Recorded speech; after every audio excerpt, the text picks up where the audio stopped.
வணக்கம். உங்கள் அனைவரையும் கமலதர ஐபி சேனலுக்கு அன்புடன் வரவேற்கின்றேன். இன்னைக்கு ஒரு சத்விஷயத்தை தான் உங்ககிட்ட பகிர்ந்துக்க போறேன். என்ன அப்படின்னா, அகபூஜை, மானசீக பூஜை. ஏற்கனவே நான் இதை பற்றின ஒரு வீடியோ உங்களுக்கு கொடுத்துருக்கேன். இன்னும் பல விஷயங்கள் இருக்குது. அகபூஜையில் நிறைய பண்ணலாம். இதுலேயே சிவபக்தர்களும் சரி, வைஷ்ணவர்களும் சரி, இந்த பகவானை நினச்சி அகத்துக்குள்ளேயே பூஜை பண்ணி தலைத்தவர்கள் ஏராளம். அதனால் இந்த விஷயத்தை நிறைய பகிர்ந்துக்கலாம். இப்போ நான் உங்ககிட்ட அதை பற்றி தான் ஒரு கதையை பகிர்ந்துக்க போகிறேன். என்ன அப்படின்னா, ஒருத்தருக்கு ஜாதகம் பார்க்கணுன்னு ஆசை. அந்த ஏரியாவிலேயே அழகாக கணிக்கக்கூடியவர், ஜாதகத்தை துல்லியமாக கணிக்கக்கூடிய ஒரு ஜாதகர் இருந்தார். பக்கத்து ஊருக்கு போகணும். அப்போ இவர் போகிறார். போய் ஜாதகத்தை கொடுக்குறார். கொடுத்த உடனே மேலையும் கீழே பார்த்து, ஓன் ஜாதகமா அப்படிங்கிறார். ஆமாம், என்னோட ஜாதகம் தான் அப்படிங்கிறார். உடனே பார்த்துக்கிறார். இப்படி பார்க்குறார். சரி, நீ இன்னைக்கு நேரம் ஆயிடுச்சு, கொஞ்சம் நாளைக்கு வா, நாளைக்கு இதே நேரத்தில் வா, இல்லைன்னா நாளைக்கு விடிஞ்ச உடனே கூட நீ வா, நான் உனக்கு பார்க்குறேன் அப்படின்னு சொல்லி அனுப்பிடுவார். என்ன அப்படின்னு அனுப்பின உடனே அவருமே போயிடுவார். போனால் ஏன் இவர் ஜாதகத்தை கணிக்கலை அப்படின்னா, இந்த ஜாதகருக்கு மரணம் அப்படிங்கிற இருக்கும். அந்த நாளில் இரவுக்குள் ஒரு மரணம்னு இருக்கும். இதுக்கு நான் இந்த விஷயத்த சொல்லிட்டு அதுக்கப்புறம் போகிறேன். அதனால் அவர் இதை எப்படி சொல்கிறது, உயிரோடு இருந்தால் தானே மறுநாள் வருவார் அப்படிங்கிறதுக்காக அவரை மறுநாள் வர சொல்லுவார். இந்த ஜாதகர் மறுநாள் வர சொன்னார்லையே, அந்த ஜாதகர் பார்க்க வந்தார் இல்லையா, அவர் போய் நடந்துக்கிட்டே இருக்கும்போது ஒரு சிதிலடைந்த கோயில் இருக்குது. கோயில் இருந்தோடனே அந்த கோயில் பழங்காலத்துக்கு முன்னாடியான கோயில், ரொம்ப பாழடைந்த கோயில் இருக்குது.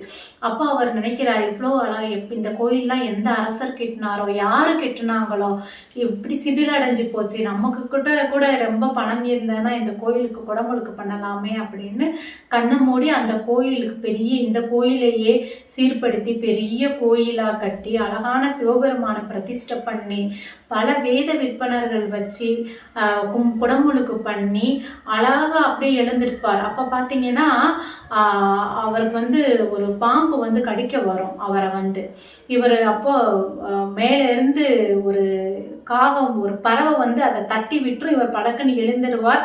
அந்த நேரத்தில் இவர் அகபூஜை பண்ணது எல்லாமே முடிச்சிருவார். அப்போ ஒன்னொன்னே இது எதர்ச்சியாக நடந்தது. இவர் அதை பெருசாக எடுத்துக்க மாட்டார்.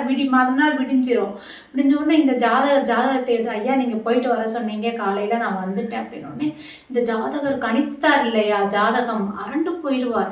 என்னடா நம்ம கணக்குப்படி இவன் நைட்டை தாண்ட மாட்டான், உயிரோடவே இருக்க மாட்டாங்கிற, இவனோட ஆயுள் கம்மி, இன்னொரு மரணம்ங்கிறது நிச்சயிக்கப்பட்டது அன்றே அப்படின்னு இருந்தது, எப்படி இவன் உயிர் பிழைச்சான் அப்படிங்கிறத பார்த்த உடனே உடனே உட்கார அப்படிம்பார். எங்கே தங்கினேன், எங்கே இருந்தேன் அப்படின்னு கேட்பார். ஐயா நான் ஒரு கோயிலில் தான் இருந்தேன். அதாவது என்ன நினைக்கும்னா, அதுக்கு பரிகாரம் ஒன்று இருக்கும். நான் அங்கே சொல்கிறேன்னு சொன்னேன் பார்த்தீங்களா, இந்த ஜாதகர் ஒரு கோயில் கட்டி கும்பாபிஷேகம் பண்ணினால் உயிர் தப்புவார்னு இருக்கும். ஆனால் இந்த ஜாதகம் பார்க்கக்கூடிய நபருக்கு இவர் ஒரு ஏழைன்னு தெரியும். இவரால் ஒரே நாள் எப்படி கோயில் கட்டி கும்பாபிஷேகம் பண்ண முடியும், இது எப்படி சாத்தியம், இந்த பரிகாரம் சாத்தியம் இல்லையே அப்படின்னு இவர் நினச்சிட்டு போயிட்டு வாழ்ந்துருவார். அப்போ எப்படி இது நடக்கும் அப்படின்ட்டு, நீ எங்கே தங்கின, எங்கே இருந்த அப்படின்னு கேட்பார்.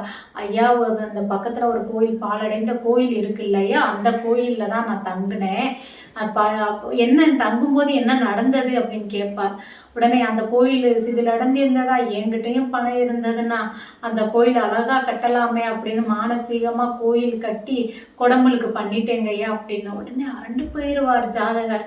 பார்த்தீங்களா, மானசீக, அதாவது அந்த பரிகாரம் இருந்திருக்கு, ஆனால் இவரால் செய்ய முடியாது. மானசீகமான அந்த பரிகாரத்தை இவரே பண்ணிட்டார். அப்போ மானசீகமாக செய்கிற விஷயத்துக்கு எவ்வளோ ஒரு பவர்னு பாருங்க. நான் கூட ஏற்கனவே அந்த பீமனுடைய அகபூஜை சொன்னேன் பார்த்தீங்களா, பீமன் மனசுல தான் ஒரு பூவை போட்டான் மனசுக்குள்ள, அந்த பூ கைலாயத்துக்கு போனது இல்லையா, அதே மாதிரி தான் நம்ம மனசால செய்கிற விஷயங்கள், கடவுள் சம்பந்தப்பட்ட விஷயங்கள்லாம் ரொம்ப ஆர்ப்பாட்டமாக, ரொம்ப ஆடம்பரமாக இல்லாமல் மானசீகமாக எவ்வளோக்கு எவ்வளோக்கு அத்தியந்தமாக பக்தராக நம்ம மாறலாம். பகவானுக்கு மனசில் பண்ணுற பூஜையும் மனசில் நினைக்கிற நாமமும் உயர்வானதாக சொல்லப்படுகிறது. இதே மாதிரி நீங்களும் நிறைய அகபூஜை பண்ணுங்க. உங்களுக்கு பிடித்த சாமி, அம்மனோ சிவனோ பெருமாளோ ஆஞ்சநேயரோ எந்த தெய்வமாக வேணுமாலும் இருக்கட்டும், மனசுக்குள்ளே கொண்டு அழகான லட்சுமியாக தாயாராக இருந்தாங்கன்னா ஒரு தாமரை, அழகான தாமரைகளை எடுத்து எடுத்து போடுங்க. பெருமாளாக இருந்தாருன்னா அப்படியே துளசி இதழ்களை எடுத்து எடுத்து போடுங்க அவங்க மேலே. அதுதான் சிறந்த ஒரு அகபூஜை மாதிரி ஒரு பெரிய விஷயம். பக்தியில் பெரியதான பக்தி எதுவுமே இல்லை. இந்த விஷயத்தை உங்ககிட்ட பகிர்ந்துக்கிறது அடியனுக்கு ரொம்ப சந்தோஷமாக இருந்தது. இந்த கமலதரா யூடியூப் சேனலை சப்ஸ்கிரைப் பண்ணுங்கள், லைக் பண்ணுங்கள், ஷேர் பண்ணுங்கள்.